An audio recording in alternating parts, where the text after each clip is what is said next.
They'd take him up into the mountains in the summer so the sheep would have grass and water during the hot summer months. He slept under the stars. He was a real American cowboy.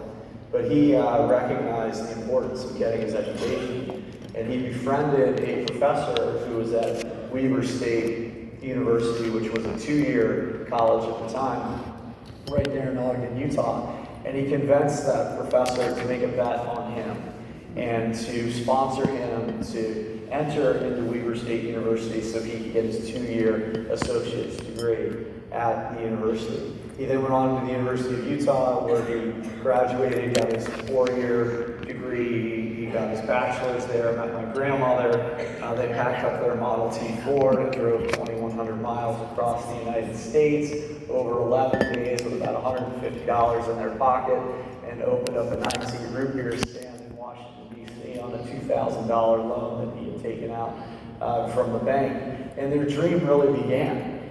So for the first really 30 years as a company, we were focused solely on food and beverage. We expanded the little 9-seat root beer stand to the Hot Shops brand. My grandmother used her Spanish. She was a double major in college. Used her Spanish to get the recipes from the Mexican embassy for hot tamales and chili, and they began serving hot food. Once root beer sales sort of slowed down at the end of that first summer, and they continued to expand their business and look for opportunities. They created a partnership with Eastern Airlines at the time to serve food on their airplanes. But it wasn't until 1957, so 30 years after the opening of their business, that we opened our first hotel in Arlington, Virginia, the Twin Bridges Marriott Hotel. And of course, we've been off and running in the hospitality space since then. But my grandparents founded their business on the idea that if you take good care of your associates, they'll take good care of the customer, and the customer will come back. And they just didn't say those words, but they backed it up by their actions as well. In the late 1920s, early 1930s, well before healthcare was widely available to workers in the United States, they hired a doctor and put a doctor on the payroll to make sure that that doctor took care of their associates who were ill or might have had health challenges. And so they really did care, and they were into the details, and they spent time training their people and supporting them. And it was a real tremendous journey, but really they put their people first. They put their culture and their core values at the forefront. And today, we really talk about our culture and core values revolving around 5 pillars. One is putting people first. The second is embracing change. The third is pursuing excellence. The fourth is acting with integrity. And the fifth is serving our communities. And they established their business on the idea that you need to take care of the communities within which you work. And they made a tremendous impact in the Washington, D.C. area. And today, we make a tremendous impact around the world with our Serve 360 efforts. Yeah, it's an amazing story. I think I recall, when your dad decided to go into hotels, was your grandfather for? Well, that's another story. My grandfather had a piece of land in Arlington, Virginia that he didn't know what to do with. It was a large parcel of land, and they had a hot shop fairly nearby. And so he was struggling with what to do with this land that he had purchased. It was right over the 14th Street Bridge in Washington. My grandfather loved locations that were near bridges because he said the roads can change, but bridges never would. And so that was an ideal location for him. And it was my father and another executive of the company that convinced my grandfather to build a hotel there. At first, his reaction was, why in the world would we want to get into the hotel business? Your customers come in and they steal your towels, they steal the shampoo, they steal the soap. How can you make any money in a business when all your inventory is walking out the door, right?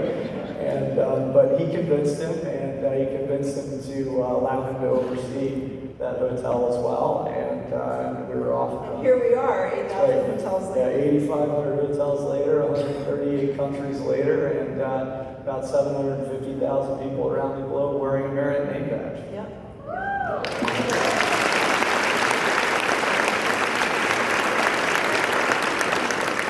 When I think about your dad and really early days of Marriott, we would, I guess, to use a story, we would would give birth to our brands, and we would nurture them and take care of them, right? This was before we were franchising, really, and we had a lot of control over what our brands were, how they behaved, and what they delivered. Today, I think what we feel and what we honor is that this legacy for 96 years, we are actually giving this legacy to you.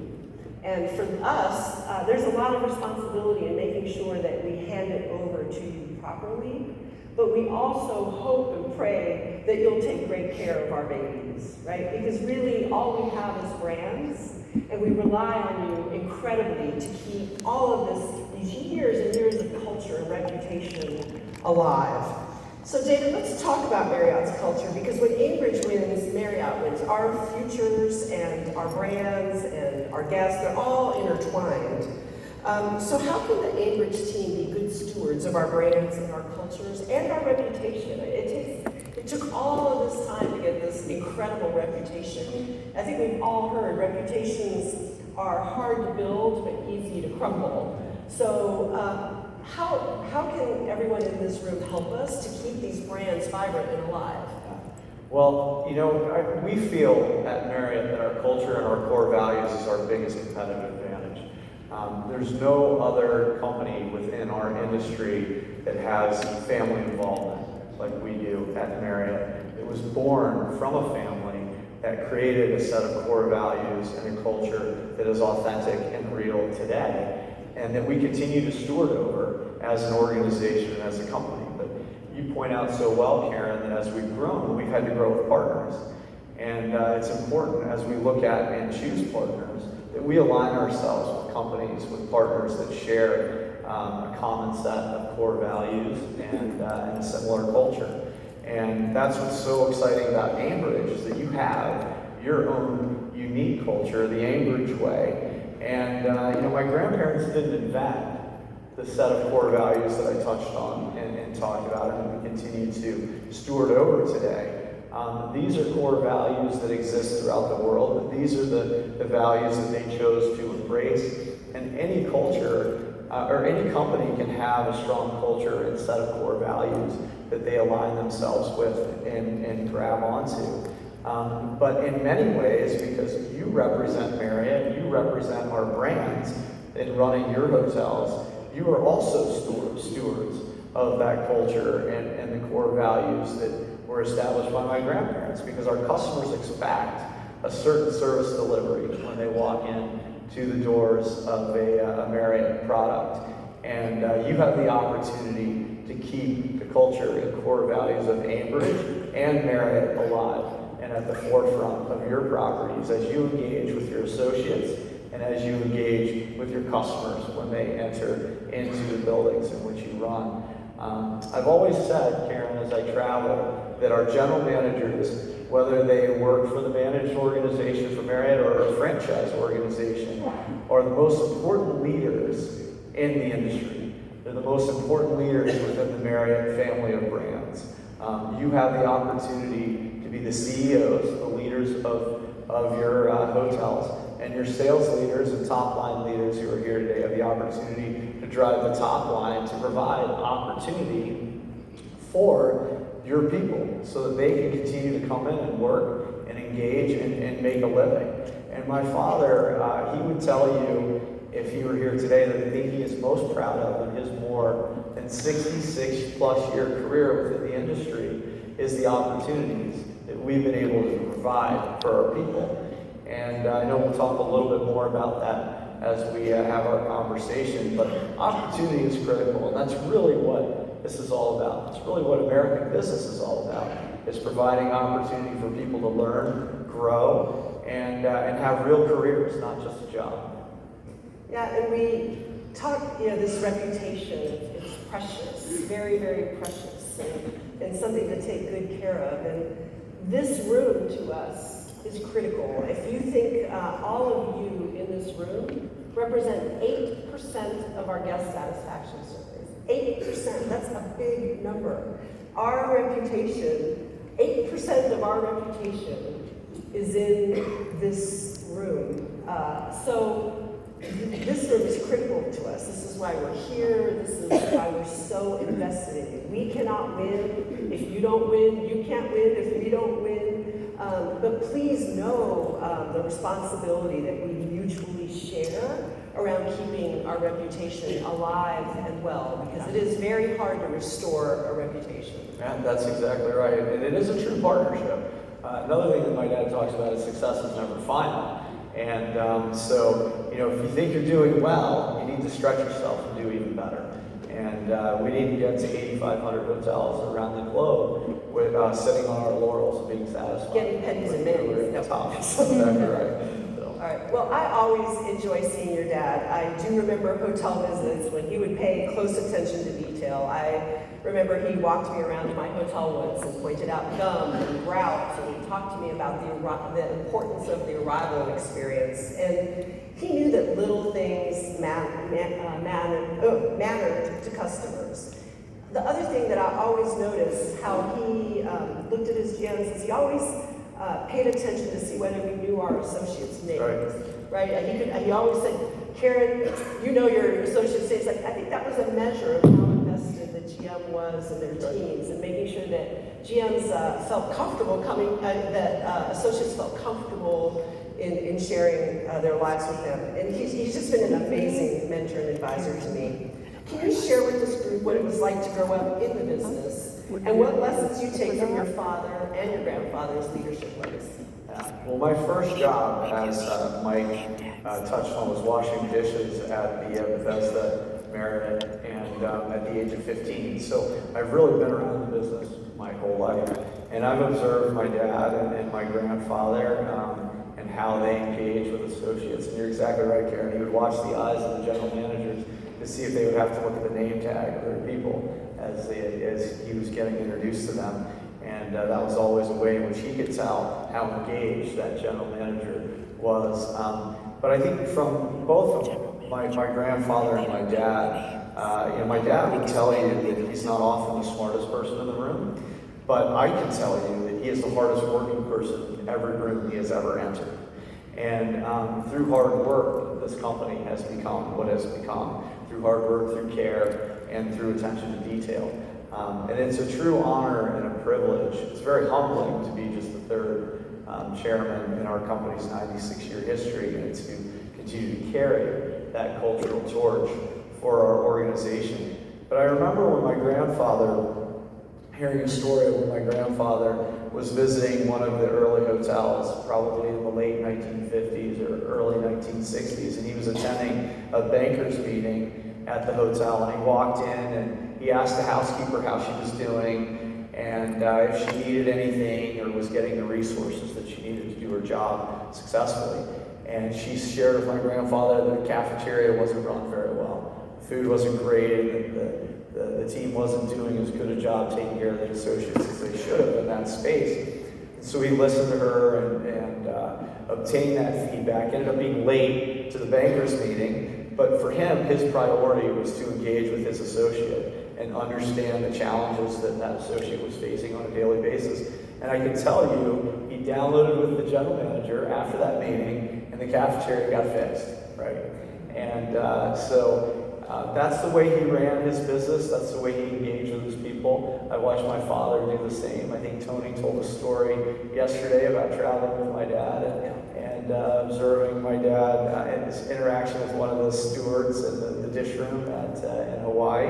And so it really is about the details of making sure your people are supported and have the resources that they need to be successful, because that's the key. You can't do it without your team. We can't do it without all of you. You can't do it without us. It's a very strong partnership and relationship, and we can be tremendously successful together. David, you'll appreciate this story. Mr. Marriott, every Christmas, goes out and does hotel tours and thanks associates during the holiday time for all of their hard work. And one Christmas, I'm taking him around DC, and those of you that have a courtyard will appreciate this.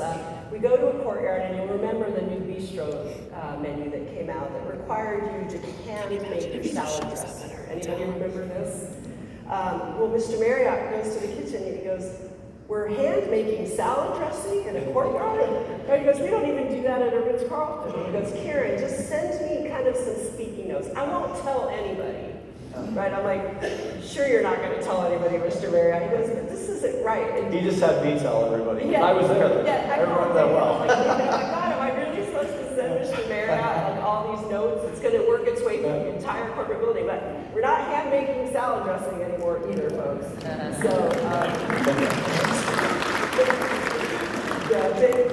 I go, David, I know. As soon as Mr. Marriott got home, he called our corporate chef. I knew it. The chef goes, have you been traveling with Mr. Marriott? I'm like, yep.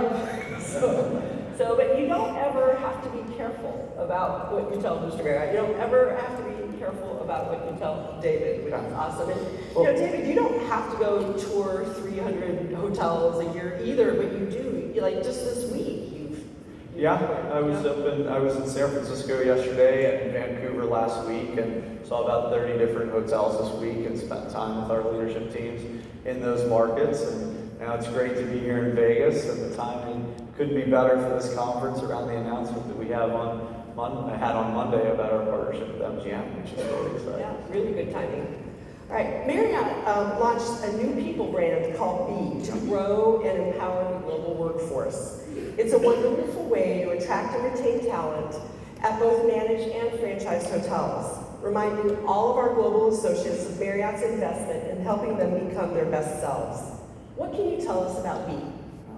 Well, B is our new people brand, and it's received quite a lot of high praise, actually.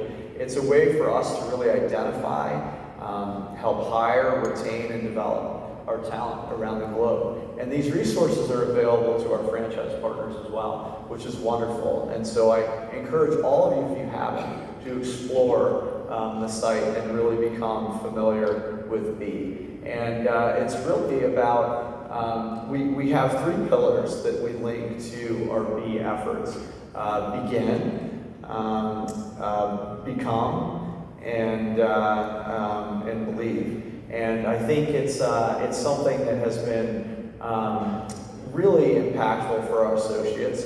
I talked about how important opportunity is. Karen, when you and I were on the same team together in the Eastern region, we used to block our Monday afternoons to set aside time to interview and hire general managers for each open position across the region, because we knew that if we hired the right general managers, everything else would take care of itself. That we'd have the right leaders in place, that the culture and core values would be protected, and that we would be able to have a successful working environment. And so it was our way of saying this is such an important position and such an important role that the entire leadership team of the region is going to set aside a day, a week, to make sure we're hiring the right leaders in our hotels. And I carried that practice on as I became the president of U.S. Full Service Lodging, and we implemented that process in the Western region, Eastern region, and continue it today, because I think it is so important that we have the right leaders in place to lead our teams and ensure that our people are taken care of. But B is a great opportunity for us to really engage with our associates and help them understand that they are launching their careers. It's not just a job. And that's really what this is all about as an industry, is to help develop careers, develop people, and create a high level of engagement with our customers. So David's opening question at every interview, in case you ever interview with David, was, tell me about your career journey and key leadership learnings you had along the way. And I actually have adopted that with every interview. It's like, what did you learn at every job that formed you as a leader? And it really tells you a lot about someone. So that's always a great way to open that. We've got very specific and said, tell us about the one or two most important leadership opportunities, because you can go on and on. You'd be there for like an hour. The trick is you have to do that, like it was 3 minutes or less. Okay. It was a great icebreaker, a great way to get to know somebody, and it helped us. And I think oftentimes we ended up hiring people based on character and potential, even more so at times than experience. Yeah. Because you can teach people the technical aspects of their job, but you can't teach them a high level of character, and you can't teach them a desire to really look after and steward over their people. And B was born of a request from the field that we really needed to promote the hospitality business, that after the pandemic, that people had lost their passion for hospitality or as a career choice for hospitality. So B is a marketing campaign that any of you can use in your recruitment efforts. What you should know is that B gets 15 million views, over 4 million applicants go through that site, and at Marriott, 74% of our hires come from that site. So just a good resource for you, because we know that labor is critical for you. David, we've talked about Aimbridge and Marriott's shared values, but what specifically can these leaders do to put those values into practice while representing the best of Marriott's service culture? I think making sure that you're engaged within your local communities at every level is critical and key. And people ask me all the time, how does Marriott continue to hold on to such a strong set of core values and such a wonderful culture when you're growing so fast around the globe? And you have to have processes in place. You have to have a structure in place to help your culture and your core values remain strong. It's a living, breathing organization. And so I talked about our general managers and how important they are into stewarding our culture and core values. But the other structure that we put in place are our business councils. And as I travel around the globe, I try to meet with our business councils in every market that I go into and spend time with them. Our business councils are really where our culture and core values live within each market and within each country around the globe. We have more than 100 business councils around the globe. We have 5,300 hotels participating in our business councils, and we have more and more franchise partners signing up to participate in those business councils. So I would encourage each of you and ask you, if you're not part of Marriott Business Councils within your local market, please sign up, get engaged, get involved. It's a wonderful way to get to know your peers, your fellow GMs within the market. It's a wonderful way to figure out partnerships, how you can best serve the community, how you can work together on important issues to the industry within your various markets and municipalities within which you're working. But there's so much good happening around the world through our business councils. We had our EMEA GM conference in Abu Dhabi earlier this spring. And it was a thrilling opportunity for me to participate in some of the efforts that business council has put into place in planting mangrove trees along the coast in Abu Dhabi to help with the environment. Did you plant some? I did, yeah, and I watched Tony fall into the water, and that was kind of exciting. We didn't have our cameras at the ready, unfortunately, so we didn't capture that moment, but he was a great sport about it. We all had a really good laugh. But we all had the chance to plant some mangroves. It was a great education for me as well. I learned that mangroves have 4 times more powerful impact on reducing carbon footprint than any other tree or plant on the planet. So it was really educational as well as important work that we're engaged in. And I think about the strength and support that our business councils have given to the Ukrainian refugees and the challenges that we're facing in Eastern Europe, and how quickly they went into action after the earthquake in Turkey.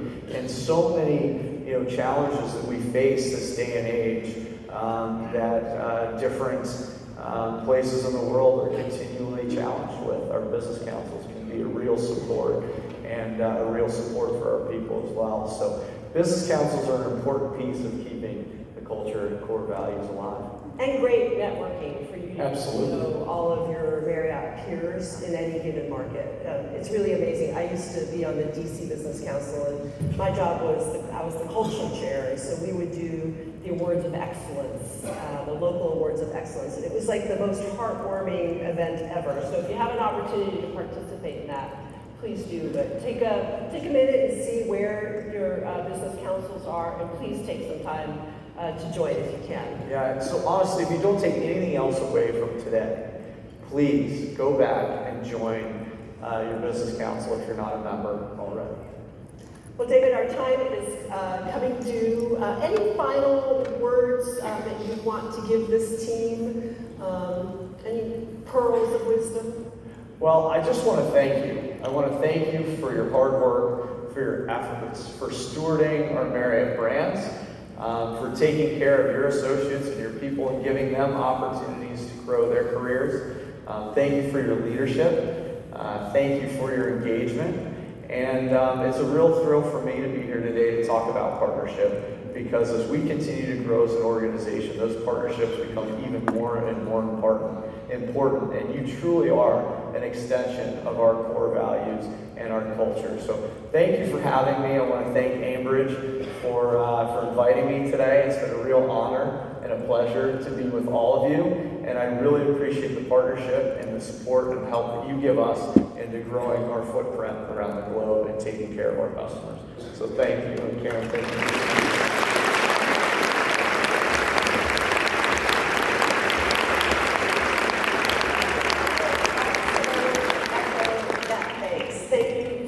Part of our extended family. Thank you for caring and nurturing our brands and our reputation. And I hope you know that we are here to help and assist you with anything that you need. Thank you to Aimbridge leadership and your partnership with us. But I am really excited to have attended this meeting. Love the energy in here, and just can't wait to see what the future brings for each and every one of you. So congratulations to all of you as well.